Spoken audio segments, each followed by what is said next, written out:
சேலம் அருகே தனியார் நிதி நிறுவனத்தில் 2 கோடி ரூபாய் மதிப்புள்ள நகைகள் கொள்ளையடிக்கப்பட்ட விவகாரத்தில் 5 தனிப்படைகள் அமைத்து போலீசார் விசாரணை மேற்கொண்டுள்ளனர். சேலம் ஆத்தூரை அடுத்த கெங்கவள்ளியில் உள்ள மினி முத்தூட் என்ற தனியார் நிறுவனத்தில் 2 கோடி ரூபாய் மதிப்புள்ள நகைகள் கொள்ளையடிக்கப்பட்டதாக நிறுவன தரப்பில் புகார் அளிக்கப்பட்டது. இந்த கொள்ளை சம்பவத்தில் ஈடுபட்ட நபர்கள் வேறு குற்ற வழக்குகளில் தொடர்புடையவர்களா என்ற கோணத்தில் போலீசார் விசாரித்து வருகின்றனர். மேலும் கொள்ளை உண்மையிலேயே நடந்ததா எனவும் இதில் வங்கியின் முன்னாள் மற்றும் இந்நாள் ஊழியர்களுக்கு தொடர்புள்ளதா என்ற கோணத்திலும் போலீசார் விசாரணை மேற்கொண்டுள்ளனர். இந்த நிலையில் சம்பவ இடத்திற்கு வந்து நேரில் ஆய்வு மேற்கொண்ட மேற்கு மண்டல காவல்துறை தலைவர் பாரி 5 தனிப்படைகள் அமைத்து இந்த கொள்ளை சம்பவம் தொடர்பாக பல கோணங்களில் தீவிர விசாரணை நடைபெற்று வருவதாக தெரிவித்தார்.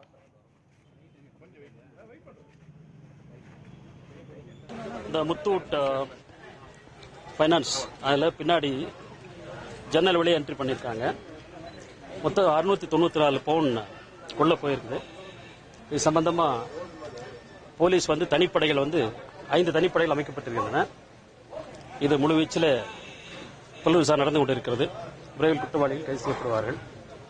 இதில் மற்ற எல்லா விதமான நாங்கள் வங்கி அதிகாரிகள் விசாரணை நடக்கிறது. மேற்கொண்டு விரைவில் குற்றவாளிகளை பிடிப்பதற்கான ஏற்பாடுகள் நடந்து வருகிறது.